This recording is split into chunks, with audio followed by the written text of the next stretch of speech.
भाई बुमराह किंग है। ये बात ठीक बोली, बुमराह किंग है भाई। बुमराह जैसा बॉलर दुनिया की हिस्ट्री में कभी भी मेरे ख्याल से नहीं आ सकता, क्योंकि बुमराह यॉर्कर जब करवाता है बैट्समैन, चाहे डिविलियर्स हो चाहे कोई भी हो, सबकी काम पे टांग जाती है। तो जसप्रीत बुमराह जैसा यॉर्कर करने वाला बॉलर ना अनफॉर्चुनेटली इस दुनिया में कोई नहीं है। वो चाहे ऑस्ट्रेलिया हो, चाहे इंग्लैंड हो, चाहे पाकिस्तान हो, चाहे साउथ अफ्रीका हो या न्यूजीलैंड हो, इस तरह के बॉलर्स जो है ना वो क्रिकेट की जान होते हैं। बुमराह जो है ना यॉर्कर के किंग है। और अगर बात करें शहनशाह अफरीदी और हम बात करें मिचेल स्टार्क, ये बच्चे हैं उसके। अस्सलाम वालेकुम। Jasprit Bumrah versus Mitchell Starc, किसकी यॉर्कर ज्यादा स्ट्रॉन्ग लगते हैं? कौन ज्यादा डेंजर है यॉर्कर मारने में? ऑब्वियसली बुमराह यार, ये कोई बात पूछने वाली है? ये आपको क्या लगता है? बुमराह है, ठीक बोला भाई। शुक्र करें इसमें आपने शहीन को नहीं शामिल कर दिया। मतलब ये तो बुमराह की बेइज्जती है यार। आप ये क्या क्वेश्चन किस तरह का कर रहे हैं यार? मतलब कि मिचेल स्टार्क के साथ लेवल नहीं बनता उसके यॉर्कर यार बिल्कुल भी नहीं बनता। यॉर्कर किंग कौन है, जसप्रीत बुमराह या फिर मिचेल स्टार्क? बुमराह कमाल यॉर्कर। एक तो यॉर्कर, दूसरा उनकी पेस इज स्प्लेंडेड, शानदार पेस है। बुमराह कमाल है, इतना कमाल है मैं आपको बता नहीं सकता कितना कमाल। बहुत अच्छा खेलते हैं, बहुत अच्छा यॉर्कर कराते हैं। ये को बुमराह जो है ना, मिचेल स्टार्क उनके आगे कुछ भी नहीं। बुमराह जो है ना आउटस्टैंडिंग बॉलर है।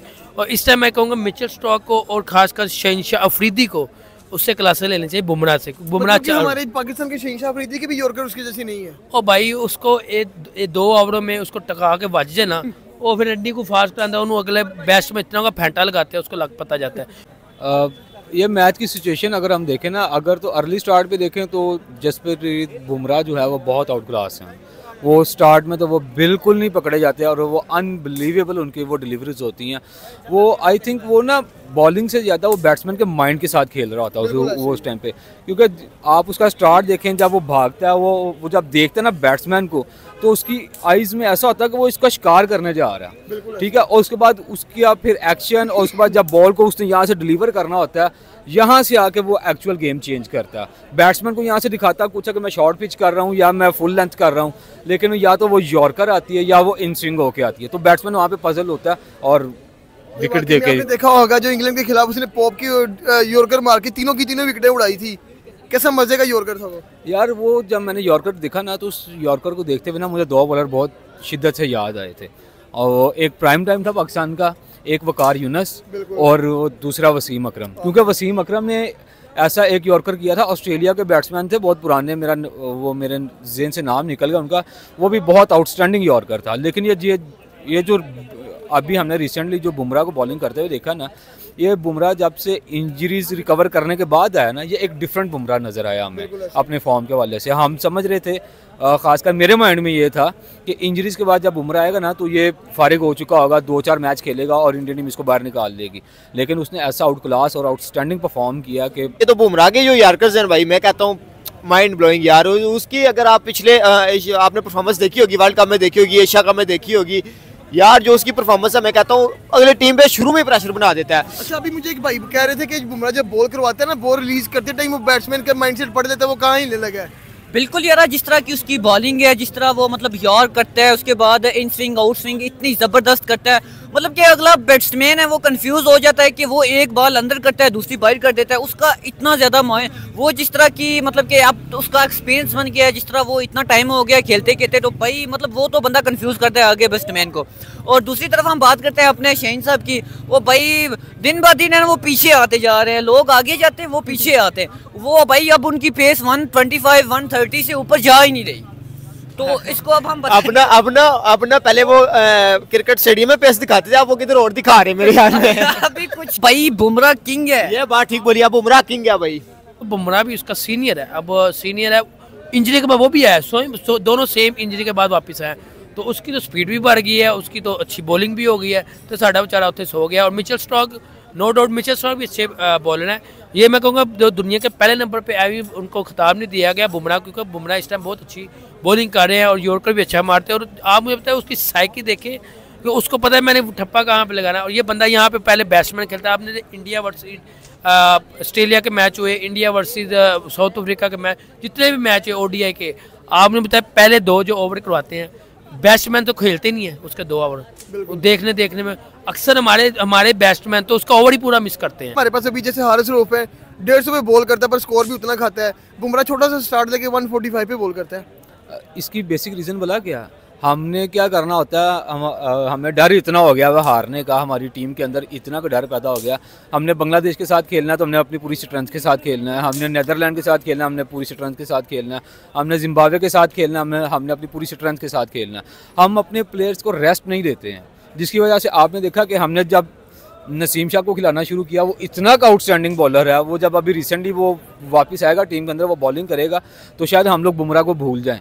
लेकिन हारिस रऊफ और जो शहीन शाह की आपने बात की है ना, ये दो बॉलर जब हमें परफॉर्म करते हुए नज़र आए हैं ना, ये सिर्फ एक बंदे के सर के ऊपर परफॉर्म करते हुए नज़र आए हैं। वो किसके ऊपर? एक तरह से अटैक करता था नसीम शाह, वो आके बैट्समैन को पजल करता था अपनी आउट स्विंग से, अपनी रिवर्स स्विंग के साथ वो पजल करता था। वो मैच का स्टार्ट हो या डेथ ओवर्स की बात हो, वो करता था बैट्समैन को पजल, ठीक है। और शहीन शाह और हारिस रऊफ आके विकेट निकाल लेते थे और ये हीरो बने हुए थे। एक्चुअली ये दोनों बॉलर जो है ना, मेरी नज़र में जो एक क्रिकेट खेलने वाला और एक देखने वाला जो एक आप कह लें कि उसे जो फ़ैन है ना, क्रिकेट का जो फ़ैन है, जो क्रिकेट का फ़ैन है, प्लेयर्स का नहीं, जो क्रिकेट का फ़ैन है, वो उसकी नज़र में ये दोनों बिल्कुल फारिग हैं, हारिस रऊफ भी और ये शहीन शाह भी। अब इसमें अब सिर्फ इतना है कि अगर हम हारिस रऊफ का थोड़ा सा यूज़ कम कर दें, सिर्फ इम्पॉर्टेंट मैचेस और इम्पॉर्टेंट वो सीरीज़ के अंदर लेकर आए ना, तो हमें इसका बहुत अच्छा रिजल्ट मिल सकता है। उसकी रीज़न ये है कि हमारे पास ऐसे अनफॉर्चुनेटली कोई इंस्ट्रक्टर नहीं है, कोई कोचिंग सेंटर ऐसे नहीं है जहाँ पे हम हारिस रऊफ को बताएं कि उसने अपनी लाइन कौन सी रखनी है, अपनी लेंथ को कैसे कंट्रोल करना है और मैच के किस फेज़ में उसने किस तरह की बॉलिंग करनी है। हमें ये बताने वाला कोई नहीं, हमारे प्लेयर्स को बताने वाला कोई नहीं है। अगर हम बात करें दूसरे बॉलर्स की, जैसा कि वो मिचेल स्टार्क है, जसप्रीत बुमराह, मोहम्मद सिराज है, और मिचेल स्टार्क का आपको लास्ट मैच याद होगा वर्ल्ड कप में न्यूजीलैंड के साथ, वो जब वो जिमिनेशन मार रहा था और 388 चेज करने के ऊपर पहुंच गया था न्यूजीलैंड, 5-6 रन से वो मैच हारा। तो उसमें आपने वो उसका लास्ट ओवर देखा कि उसने कितना इंटेलिजेंटली वो उसने बॉल किया। और हमारे बॉलर्स क्या कर रहे होते हैं कि बस भाग के आना और अन्य बस जोर लगाना है और हमने बस बॉल जहाँ मर्जी जाए।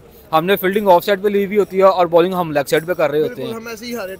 हमारा हम मेंटली अंडर प्रेशर आ जाते हैं। और बाकी अगर हम वो बात की जाए दूसरी टीम्स की, तो वो इतना अंडर प्रेशर नहीं आते, वो बल्कि वो प्रेशर वाली सिचुएशन को ज़्यादा एंजॉय करते हुए खेलते हैं। तो जसप्रीत बुमराह जैसा यॉर्कर करने वाला बॉलर ना, अनफॉर्चुनेटली इस दुनिया में कोई नहीं है। वो चाहे ऑस्ट्रेलिया हो, चाहे इंग्लैंड हो, चाहे पाकिस्तान हो, चाहे साउथ अफ्रीका हो या न्यूजीलैंड हो, इस तरह के बॉलर्स जो है ना वो क्रिकेट की जान होते हैं।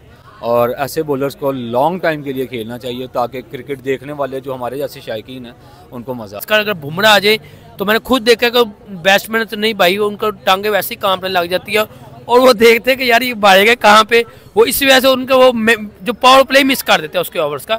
और मैं ये कहूँगा कि विराट कोहली तो किंग है, तो बुमराह भी उनके पीछे पीछे किंग है, वो बॉलर के किंग है और वो बैटिंग के किंग है, आउटस्टैंडिंग है। मैं ये कहूँगा यार मैंने बड़ी क्रिकेट देखी है, बहुत बैट्समैन और बॉलरों की क्रिकेट। 3 बंदे जो कि मैं जिनका नाम लूँगा, विराट कोहली, रोहित शर्मा और बुमराह, आज ये 3 बंदे निकल जाए अपनी टीम से, मैं कहूँगा इंडिया की टीम फारग हो चुकी है। बुमराह जो है ना यॉर्कर के किंग है। और अगर बात करें शहीन शाह अफरीदी और हम बात करें मिचेल स्टार्क, ये बच्चे हैं उसके, इन दोनों को बच्चों को चाहिए कि बुमराह के साथ जो है ना 1-2 क्लासेस ले, चलो 1 वीक के लिए ले लो, कोई नहीं, मतलब कि बुमराह किंग है यॉर्कर। देखो हाँ किंग है।